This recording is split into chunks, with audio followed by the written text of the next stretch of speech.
Friends, welcome back to my channel. आज की video में मैं आपको जर्नल एंट्रीज़ का सेकंड पार्ट करवाऊंगी। फ्रेंड्स, अगर आप मेरे चैनल पे नए हो तो प्लीज़ मेरे चैनल को सब्सक्राइब जरूर कीजिएगा। Let's start the video. जो हमारी फर्स्ट जर्नल एंट्री है वो है spend 1000 as wages for installation of machinery. जब हमने मशीनरी की इंस्टॉलेशन करवाई थी तब हमने उस पर 1000 एज अ वेजेस स्पेंड किए हैं। तो इसकी जर्नल एंट्री होगी machinery account debit to cash account, amount is 1000। Narration क्या होगी इसकी? Being wages paid for installation of machinery.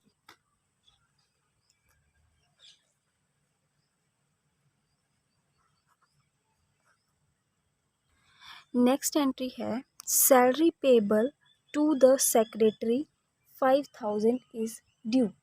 मतलब कि जो सैलरी पे करनी थी हमने सेक्रेटरी को 5000, वो अभी पेंडिंग है।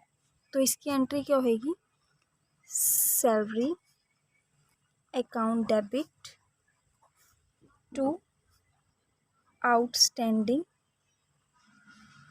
Salary, amount is 5000। Narration being salary due to the secretary.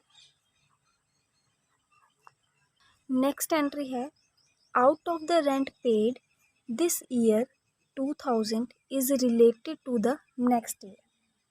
Means कि जो हमने रेंट पे किया है उसमें से 2000 जो रेंट है वो हमारा नेक्स्ट ईयर का है। तो इसकी एंट्री क्या होगी?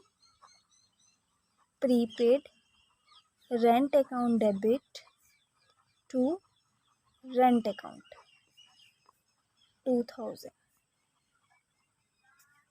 नरेशन क्या होगी इसकी?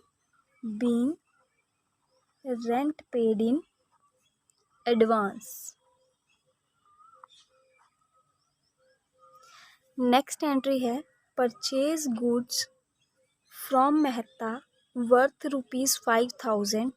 ही paid 100 as a freight on our behalf. मतलब कि मेहता ने जो भी गुड्स परचेज की थी 5000 की, उसमें उसने 100 का फ्रेट पे किया है हमारे बिहाफ पे।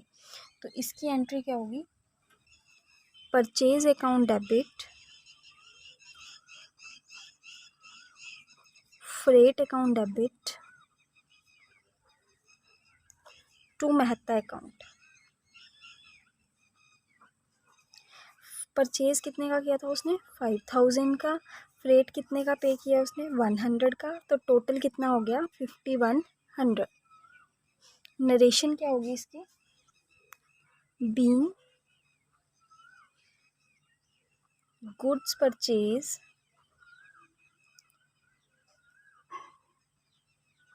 From Mehta and he pay the freight charge on our behalf.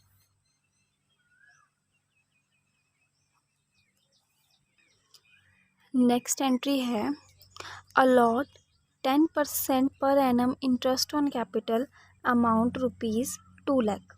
मतलब कि हमें हमारी जो कैपिटल है वो है 2 लाख और उस पर इंटरेस्ट कितना है?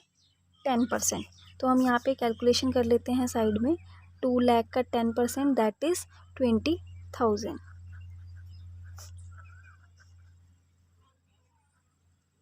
तो इसकी एंट्री क्या होगी? Interest on capital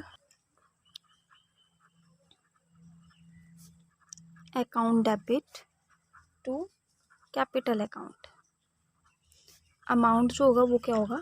20,000। नरेशन क्या होगी इसकी? Being interest allowed on capital. की कैपिटल के ऊपर हमने इंटरेस्ट अलॉ किया। नेक्स्ट एंट्री है बैंक चार्जेस ₹50। मतलब अब बैंक चार्जेस बैंक ही लगाता है, तो इसकी एंट्री क्या होगी, bank charges account debit to bank account, that is ₹50। इसकी नरेशन क्या होगी, being bank charges debited by bank ने बैंक चार्जेस को डेबिट किया है। नेक्स्ट है cash sales 2500 amount receive by cheque. अब हमने कोई भी सेल की थी 2500 की, कैश में सेल की थी, बट उसका जो अमाउंट हमें रिसीव हुआ है वो किससे हुआ है, चेक से। तो चेक के लिए हम क्या वर्ड यूज़ करते हैं, बैंक। तो एंट्री क्या होगी, bank account debit to sales account 2500। Narration क्या होगी, being amount receive by cheque for sales. Next entry है took a loan from bank which is transfer to current account 2500। Means कि हमने बैंक से loan लिया है जो कि हमने कहाँ पे ट्रांसफ़र किया है, उसको करंट अकाउंट में। इसकी जो जनरल एंट्री होगी वो क्या होगी, bank account debit to loan account, amount is 2500। इसकी जो नरेशन होगी वो क्या होगी, being loan is taken from bank and amount is transfer to current account. Next entry है depreciation machinery worth ₹40,000 @10% per annum. Means की जो मशीनरी थी उस पर जो डेप्रिसिएशन लगाया गया है वो है 10%, बट मशीनरी की जो कॉस्ट थी वो क्या थी, 40,000। तो इसकी जो एंट्री होगी वो होगी depreciation account debit to machinery account. तो 40,000 का 10% क्या होगा, 4,000। तो 4,000 हमारा डेप्रिसिएशन हो गया। तो जो इसकी नरेशन है वो क्या होगी, being depreciation charge @10% per annum. Next entry है Satbir who oils ₹5,000 become insolvent only 50 पैसा इन अ रुपी इज रिसीव्ड। मतलब कि सतवीर था जिससे हमने 5,000 रुपीज़ लेने थे, बट हमने उससे कितना अमाउंट रिसीव किया, 50 पैसा इन अ रुपी।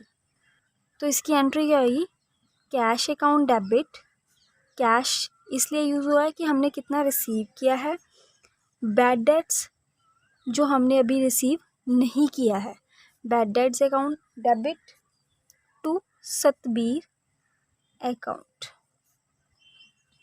तो सतबीर से हमने कितना अमाउंट लेना था, 5,000। कितना हमने उससे सिर्फ रिसीव किया, 50 पैसा, यानी 50%। तो 50% कितना होगा, 2500। और कितना भी हमने रिसीव नहीं हुआ है, 5,000 का 50% 2500 वो रिसीव किया, बाकी जो बचा वो बैड डेट्स में आ जाएगा 2500। तो टोटल डेबिट हो गया 5,000, ये भी 5,000। तो इसकी जो नरेशन होगी वो होगी being Satbir become insolvent and 50 paisa in a rupee is received. Next entry है amount due from Arun 1,000 is irrecoverable as he become insolvent. Arun से जो हमने अमाउंट रिसीव करना था वो अभी तक इरिकवरेबल है, अभी हमने रिकवर नहीं किया है। तो उसकी एंट्री क्या होगी, bad debt account debit to Arun account 1,000। Narration क्या होगी, being amount written off debts. Next entry है an amount ₹5,000 which is written off as bad debts in previous year is recovered. कोई अमाउंट था पिछले साल का 500 जो कि अब हमने इस ईयर में हमने रिसीव किया है, तो उसकी एंट्री क्या होगी, cash account debit to bad debts recover account 500 जो इसकी नरेशन है वो क्या होगी, being bad debts recovered. Next entry है sold goods to Bharat ₹1,000 at 5% trade discount. तो सबसे पहले हम ये चेक कर लेते हैं कि ट्रेड डिस्काउंट होता क्या है। अगर हम कोई गुड्स परचेज करते हैं उस पर लिखा होता है कि 50% डिस्काउंट, तो वो जो 50% डिस्काउंट है लिस्ट प्राइस पे वो हमारा क्या हो गया, ट्रेड डिस्काउंट। तो ट्रेड डिस्काउंट क्या होता है, trade discount is allowed at the time of sales at a fixed percentage on the list price. ये डिस्काउंट इसलिए दिया जाता है ताकि वो अपनी सेल्स को इंक्रीज कर सके। तो इसकी एंट्री क्या होगी, Bharat account debit to sales account. अब 1000 का 5% कितना हो गया, 50। तो यहाँ पे हम 1000 माइनस 50 दैट इज़ 950 हमारा अमाउंट आ जाएगा। इसकी जो नरेशन होगी वो क्या होगी, being goods sold to Bharat @ 10% trade discount. Next entry है goods ₹200 were return back Bharat. अब उसने भरत ने सेल कितने की थी, 1000 की, उसमें से 200 की रिटर्न कर दिए गुड्स। तो इसकी एंट्री क्या आएगी, sales return account debit to Bharat account amount. Discount भी था, ट्रेड डिस्काउंट भी था 5%। अब 200 का हम यहाँ पे 5% डिस्काउंट ले लेंगे दैट इज़ 10 रुपीज़। तो 200 माइनस 10 दैट इज़ 190। तो 190 की उसने रिटर्न की थी क्योंकि 5% उसको डिस्काउंट मिला हुआ था। तो नरेशन क्या होगी, being goods return by Bharat sold @ 5% TD। Last entry है issue a cheque to Ravi Prasad. अब रवि प्रसाद को हमने चेक इशू किया तो एंट्री क्या आएगी, रवि प्रसाद अकाउंट डेबिट टू, चेक है तो बैंक आएगा, बैंक अकाउंट 1000। नरेशन क्या होगी इसकी, being cheque issue to Ravi Prasad. Guys ये जर्नल एंट्रीज थी जो कि बहुत इंपॉर्टेंट जर्नल एंट्रीज हैं। I hope you guys understand these journal entries. If you guys understand this video, please like my video and share with your friends.